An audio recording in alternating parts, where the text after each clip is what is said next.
recording. This is none. There's the green screen. All right. Well, My shirt's green though, so if I think I have to go like this. I'm recording right now. This is where we're starting this podcast. The technical Oh difficulty, no. the challenge, what it takes to be a creator. Fine. Bloopers. Exactly. Fine. Exactly. And we have Joe. Is that a fine mahogany behind you there? It's a fine mahogany. It could be the Golden Gate Bridge if I wanted it to be. That's my power. It's his smoking room. That's where he has cigars. And yeah, exactly. Speaking of, well, we have Joe Hollier here today. Right. Who's my hero after his Instagram last week with Handley. He had a Bloody Caesar on an Instagram show in the morning. I was like, this is amazing.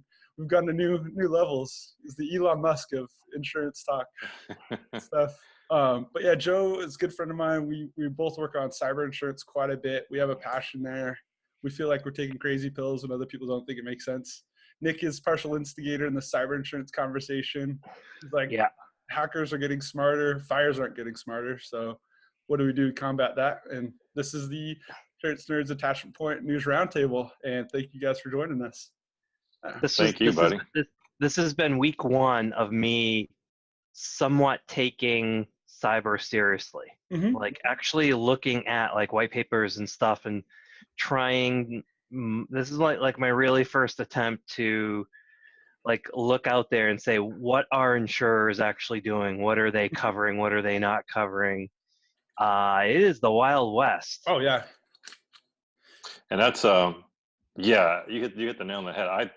That's one thing that's really intriguing to me about cyber is it's so complex. Mm-hmm. It's got such this really just kind of broad stroke like confusion about it. And truth be told, if you kind of break that down and you can relate to this, Brett, with Evolve, is you kind of look at it from, hey, we're talking about hackers, because cyber gets complicated, and it can be complicated, but you're right. It's the more I dig into it, the more complicated it seems to get.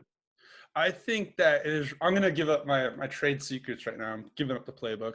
Hold on, let me press record. Yeah, the general cyber is a hard conversation because I think it's pretty amorphic and people can't nail it down. They're like, well, I've heard about a few things, but I'm not sure.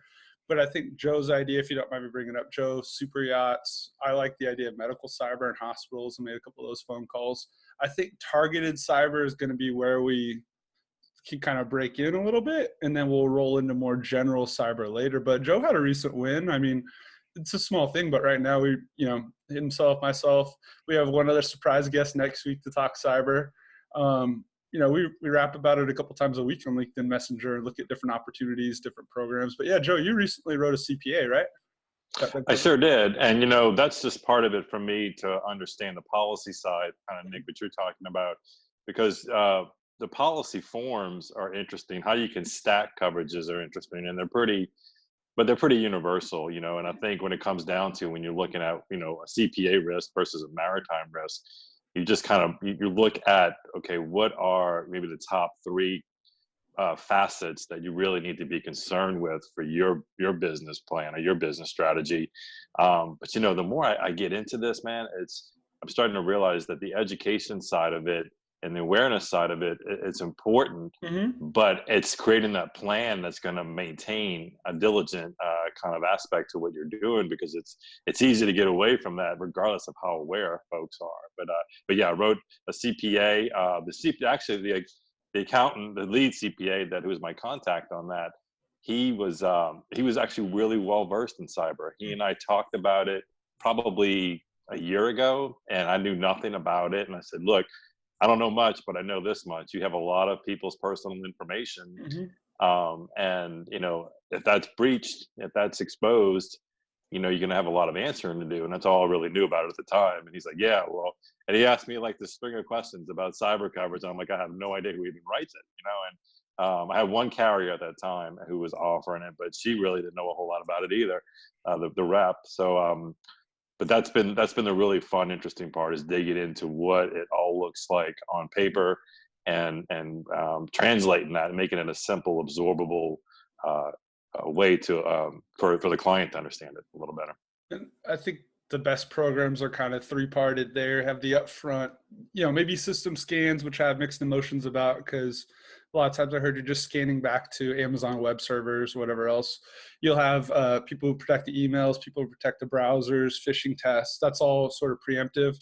And then in the moment of crisis, you'll have a hotline, people you can call to help you remediate the issue. And then you have the long tail of tracking the data and making sure your system's compromisation doesn't affect people down the line. So it's not like a house burns down, you rebuild a house, the house is done. It's protecting the house, potentially rebuilding the house, then making sure those risks don't come again to burn down the house again, or kind of have that long tail. So it's just different, it feels like, than other insurable risks.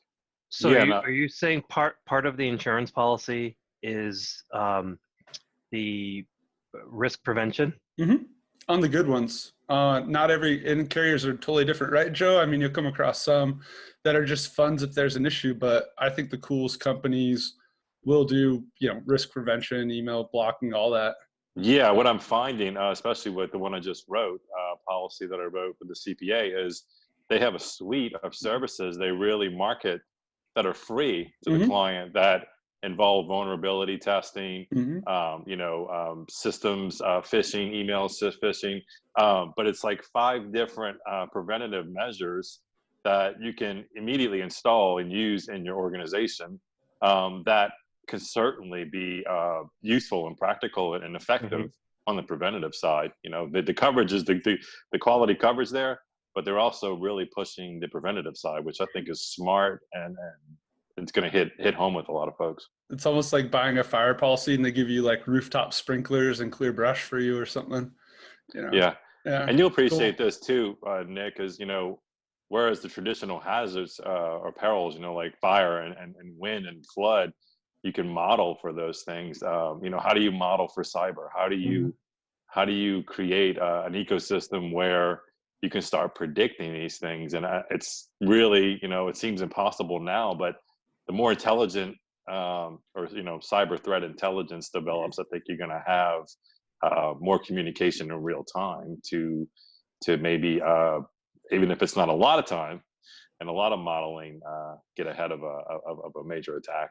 We don't have modeling. We just have like NCSI right now, or like some random Die Hard movie that has hacking, they got on the laptop and the helicopter chasing them down. Just kind of funny examples. I guess there are, 10,000 reported cases, maybe a crazy 20,000 reported cases the last 10 years. So they are getting a good amount of data to work off of, but yeah, I don't know if you can model like your guys' traditional flood or whatever else. Doesn't seem to be there just yet. So.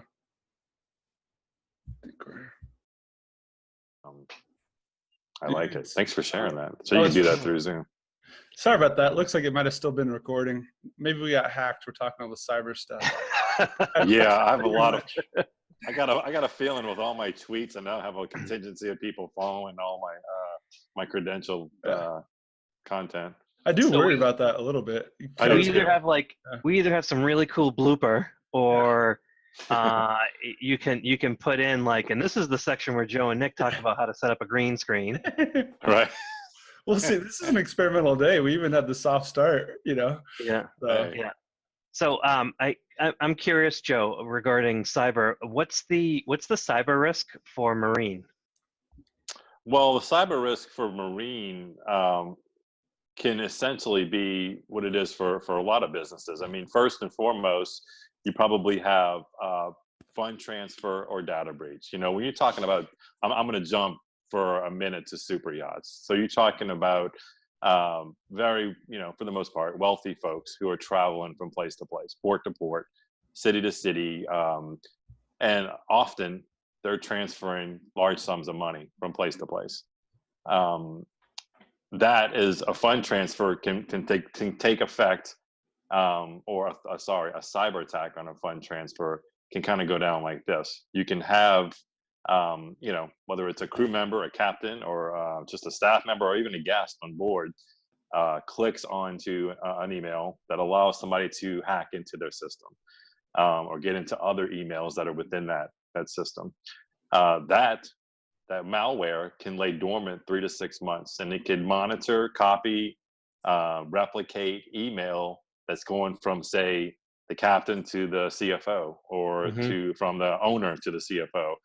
And within a few months' time, you could a duplicate email address could be created, which looks very similar to the captain's or the CFO's, maybe one letter off, and is basically prompting a fund transfer for some kind of transaction that people would be familiar with. But instead, it's going to an account that's not. It's all about getting the credentials. So that's a situation where money can go into the wrong people's hands. Um, and then there's also system failure. System failure would be big on navigation or any cargo or any just vessel period, where you can not only be taken off track, which can create lots of property damage and even physical harm or death, or just knocking your systems out completely, but in a very short period of time. You're going to need to cover the expenses of getting your system back online, notifying who it is that's relevant to what the information that is that you lost, and just being able to recoup. And I haven't even touched on business interruption, but you got to figure in maritime, if your system's down for any given amount of time, you're looking at serious expense for operations being shut down for a while. So there's a few that jump out, but those can be applied to a lot of businesses. But I think the real interesting part about going into a niche is really getting to the nuts and bolts of why it matters to each one of these industries, and Mhm. applying real world examples of, hey, yes, cyber is a big broad spectrum, but why does this matter to Mhm. you as a captain of a ship? Yeah. So it's getting to that, and I think that's why it's important to me to kind of dive more into a niche, is because I don't think this is a category or a type of insurance peril that should be generalized. You should have general information on this and be somebody who can sell it effectively and really know what people need. There's So, I heard of I need to dive into this. Just heard about this week. Um, North Korea, I guess, may have hacked the Mhm. navigation of a South Korean boat to kind of end up in North Korea, so then get mad and retroactively do whatever else. But yeah, they figured out that they hacked the navigation system. It's a small thing, but that's an example. And then in terms of real world tangible assets, I've heard about a CNC machine being hacked and running super quick to start a fire inside an industrial complex. So, I mean, there's manufacturing cyber, they talk about systems issues in major high rises. There's just going to be these tangible problems that medical, or sorry, the hospital policy I was talking about covers bodily injury. If for some reason there's a cyber technical issue and somebody physically gets hurt, that's going to be excluded on pretty much all of their cyber policies, but it's included on that specific setup. So I think we have to go niche to start the cyber programs. And I then think we'll, so too. And yeah. one part of it that is interesting is, you've got, as yacht owners, as super yacht owners, you're talking about individuals that are probably highly targeted. There maybe not have been quite yet, but these are typically billionaires. Mhm. And you're looking at, the whole idea of ransomware, of just shutting down a system just to get a payout, and a quick payout, and it might not be a 7-figure, but 6-figure payout quickly. And that's another concern when it comes to, like, you're out on the water alone. So Yeah. the pirates are one thing, and other crime is always consideration. But when you're talking about somebody just making an innocent mistake and letting somebody in, and then suddenly you happen to pay 150 grand to get your boat back on course, Yep. that's significant and quickly. Yeah. And Yeah. if, So yeah, I was gonna make a bad joke. If we can't figure out how to sell cyber, you can just become a super yacht hacker and then just set up your retirement fund. that's that's my next move. Yeah. The more I I learn, the more I will burn. No. yeah. I think there's a valuable lesson here, Joe. I think like you are like a real time experiment. Mhm. Not only is cyber a niche, but niching down further into marine cyber, yacht cyber, uh, accounting cyber, lawyer cyber. I think it does boil down to, there's what happens is you develop an expertise there that you can then extend backwards Mhm. towards other lines. You know, it that episode I did, Brett, with Michael. Mhm. Papora. Mhm. You know, it's once you become a subject matter expert in a particular niche, you know, it's much easier for you to go get the homeowner's policy or the auto policy when you have the cyber versus being a generalist and then trying to get the cyber. You have no credibility. And he's Hmm. referring to a guy who was a franchise insurance expert. And then to your point, Nick, I've been working with a contact who's great at benefits, and then we just roll into the P&C. But Yeah, you have that specialty that opens the door, you have the relationship, then you roll backwards. So yeah, yeah. I think to really get cyber started, we'll have to figure out the verticals you want to kind of live in. And I'm going to throw out too, just a little bit on a selfish note. Yeah. When I talk to folks in the industry, and I talk to folks in the marine industry, the super yacht industry, and just express to them what we're talking about right here. And when they come back and tell me, I don't know of anybody else that's doing this, or That's cool. I haven't met anybody that's doing this. I mean, that's kind of exciting. Yeah. That kind of like that gets my fire to be really good at it even stronger. And that's it's refreshing in a almost 15-year insurance career to have something that, hey, this is kind of brand new territory, Yeah. and it's got an exciting element that for me selfishly is a lot of fun. But being able to become an expert in that, and I'm never going to call myself an expert, first of all, because that acquires too much responsibility that I'm going to always make the right choice. Yeah. But at the same time, become that educated in something and be able to share that, I mean, it's such a good feeling on a Thought regular leader. basis. Yeah. Thought leader, yeah, and Well, Yeah. I it's mean, just a that doesn't mean that you're going to get the answers right all the time. It just means that you've thought very deeply about this and you're at the cutting edge of you've examined all of the different aspects of it, all of the different thoughts. you could be top 3 to 5 globally. I don't know who's going to beat you, Joe. You're on the water in the United States. I'm wading in the water by myself right now.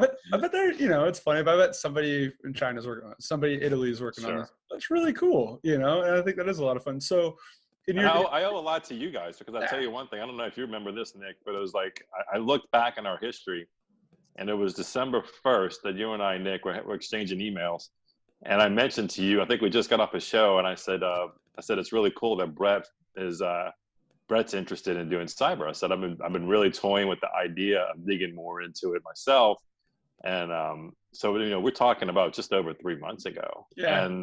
and it just goes to show you that it doesn't take a lot of time to find something that you can really hone in on and feel great about it. So kudos to you. I mean, thank you to you guys, because not only did that it kind of pushed my thought process further, or forward, but then talking to Brett into a conversation about cyber, it continued that, this is something that could really have some substance to it. So I appreciate that from We y'all. got our third friend from the secret LinkedIn message triangle from the Northeast next week. So we got one more cyber advocate. Quietly, we're working away. And then your day-to-day, Joe, more personal lines with some commercial, or what's Sure. kind of Yeah, been absolutely. My day-to-day is home and auto and flood. yeah. That's 99% of what I do. And to be honest, it's what I've done for over a decade. It's something I'm comfortable with. I'm not nearly as passionate about homeowner insurance and our flood as I am about cyber. Don't But take offense, Nick. let's not kid ourselves. I also have to make a paycheck, and Yeah. it's been really good to me, and I've met some great clients that I'm actually starting to sell cyber to now. So but yeah, that's been my day to day for a long time. Yeah, that's how I kind of keep the doors open, the lights on too, a little bit, the personal lines for sure. And Nick, no offense on the flood. Yeah. No, not at all. We got a preeminent expert right here. We've got the Joe Hollier of flood insurance, on this, Well, you know what, too, with you, Nick. I mean, speaking of thought leaders, I mean, the fact that we need more people who are leading the way in flood, just like we need more folks leading the way in cyber. I mean, there's such a large area of misunderstanding with all of it that the more we can provide content and good quality information, the better we're all going to be. So I would never knock flood. I mean, that's just as important as anything. Have you done a Well, lot I mean, I eat my own cooking, so like even in what we're doing, I've found that over time we've niched more. Like we found pockets where flood is just completely underserved or not served at all. and finding opportunities where we can come in and basically do a really good job for a particular niche within the property insurance market that hasn't been served well for flood, and we can deliver some capacity, we can deliver some metrics, quantification of the risk. So I think the big lesson for like on this particular episode is how important niching is, even in a gigantic industry like insurance. There's just all of these little pockets of opportunity, and you should really aggressively go in and like solve these little problems, Mm-hmm. and then it becomes a bigger opportunity once you solve the smaller ones. Hmm. I think it comes down Yeah, to and arguments. Like, sorry, if it's you're a okay. generalist, you only have 1 or 2 points, but if you're in a niche, you have 4 or 5. And people are going to refute the first couple of arguments you want to make. But if you become really good at something, you can kind of overload them with details, and they'll surrender and sign And it. I think, yeah, the more of a qualified agent you are Yeah. in a niche, that that just not only does it give you confidence, but it gives you this validation that you don't have to Mhm. sell, because when you're speaking about it, it just comes out in the way you speak about it. You speak with confidence because you know those 4 or 5 points that are relevant to that client, versus, well, maybe you need cyber, maybe you could use flood, I don't know, but I know how to write it, but I don't really, there's a difference there. And I absolutely agree, Nick. I mean, the more further we dig into niche, the more I think we're going to see opportunity. Opportunity is the key word there, I think. It plus blue ocean, right? Like it's those opportunities have less competition, and Mhm. that's I'm a front runner. I don't like my sports teams, games that I play. Like I want to blow everybody out. I don't want it to even be close. I hate drama. I hate competition. I to me, I'd rather go play with a bunch of fifth graders and just win 100-5. I'm kidding. I'm exaggerating. That might be the quote of the show right there. I'm exaggerating, but there's something to be said when you do those niches Mhm. that you also don't have a lot of competition, so there's more margin. Mhm. There's more return on the investment that you can put in there, and you don't have to keep looking over your shoulder and worrying about, well, if my competitors are $5 cheaper, my customers are going to leave me.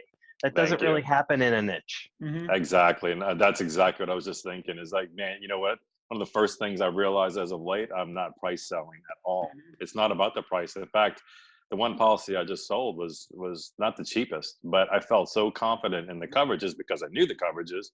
It was an easier sell. And but that's just huge, to get away from that.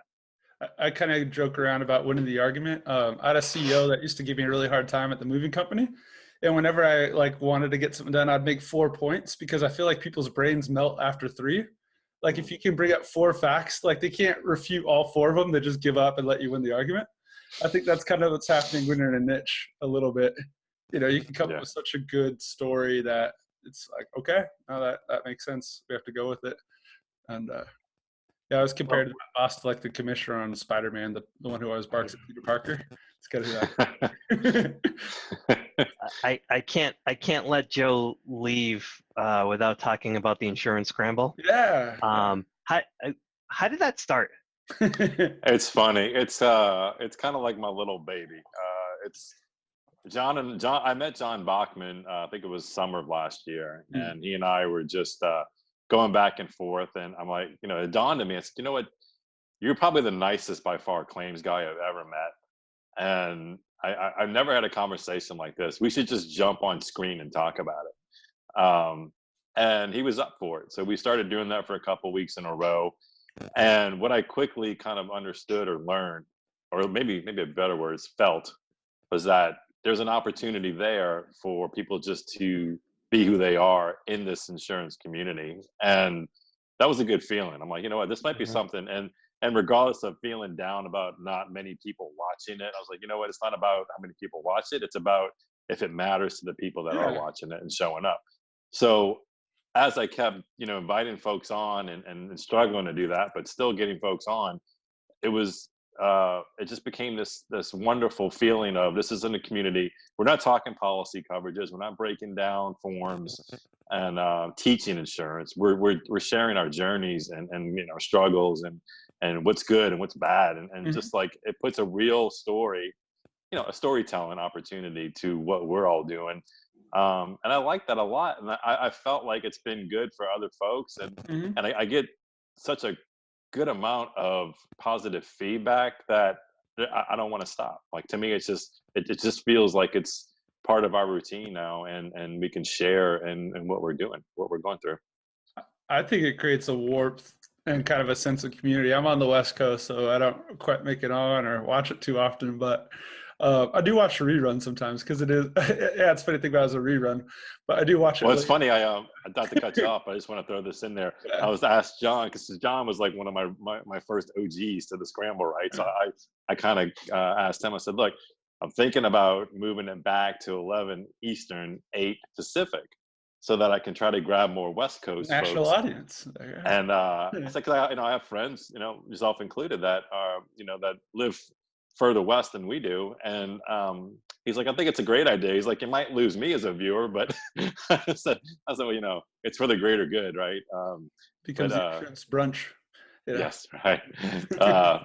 But no, it's been a lot of fun, and it's no longer something that I consider stop doing. At some point, I was like, I don't really know if it's worth doing this because it's not a large audience. But what I kind of realized is that the audience is so much quality that I would to lose that would be a huge loss for me. I So think you could kind of bring in your own Brett too, in a way. Help out Nick with this, and sometimes he can't be on. He taught me the ropes, but you can get a insurance scramble protege. yeah, Help you row yeah. the boat. If you're Maybe Ryan Hanley's up for it since he's no longer talking insurance. That'd be something. Yeah, Metabolic Ryan. Yeah. that's funny. Yeah, Yeah. but no, it's I love the scramble, and like I said, it's become something truly authentic to me. Yeah. So it's the more authentic it's become, the easier it's been to do it, and it's I could try to promote it a lot more as the only live insurance show, but that doesn't really matter. It's just about having a place to let go vet, and yeah, it's fun. I like it. Yeah. Who gives a shit about the audience? No, I but love the in all audience. honesty, like the whole point is it's a reflection of you. So I think at the end of the day, what ends up happening is the audience will just grow because it'll be different and authentic. You Yeah. don't, as much as you want to make something for the audience, it's got to be just as much something for you because you need to keep yourself motivated to keep that thing going. I think. No, and it is. I mean, Yeah. it's like I said, and early on, it felt like it was just me doing it for me to try to grow my face and brand a little bit or become more aware of what's happening. But it's transitioned to, for me, it feels much more about everyone than it does about anything I care about, That's cool. Yeah. I think when you don't chase the numbers too, you have the ability to be more substantive than you might appear on paper. Like the idea of adding, bots on Twitter, like collecting followers to collect followers, I always thought was a little bit weird because I wanted to be able to slightly punch above my weight, I guess. I don't know how to explain it, but I'd rather look a little bit smaller and have a little bit more going on than vice versa. Hmm. I don't know. I think there's something to be meaty with low metrics. Yeah, I don't know. Well, we don't want to hold you guys too long. It's been fun crossing Yes, over sir. the Instagram insurance celebrity world over to the YouTube world. Yeah. One last question: has New Orleans gotten over the football, the Saints? Anthony Davis has been Yeah, distracted. here's the beauty. Yeah, the problem with New Orleans is one problem just brings birth to new problems after a while. But yeah, that was a long struggle watching the Patriots win. Actually, I didn't watch the game, to be honest with you. I was too bummed out still. But first Super Bowl I've ever not watched. Wow.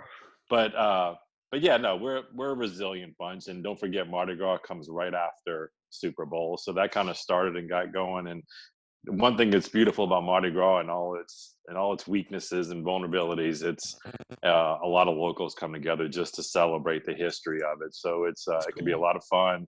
exhausting.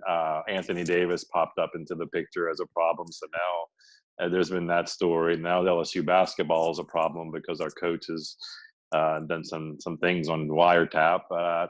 This is Louisiana. We always have a fresh set of problems. But no, we're good. We're good. We're going to come back with Drew Brees next year and hopefully make one last run maybe. And we'll go from there. But yeah, we're good. Well, I'll need you to give me a tour when the CPCU annual meetings in New Orleans. Mm-hmm. So I'll be down there. Yes, sir. When is that again? Is that in May? I don't know. Not May. Later on, I think. I'll look it up. Put it in the show notes. Summer or September or something like that. Yeah, no worries. Absolutely. I think Rob Galbraith also mentioned he was going to be in town for that. We're arm wrestling each other. We're going to be debating flood on stage. Excellent. Excellent. Well, I will be happy to show you guys around. And awesome.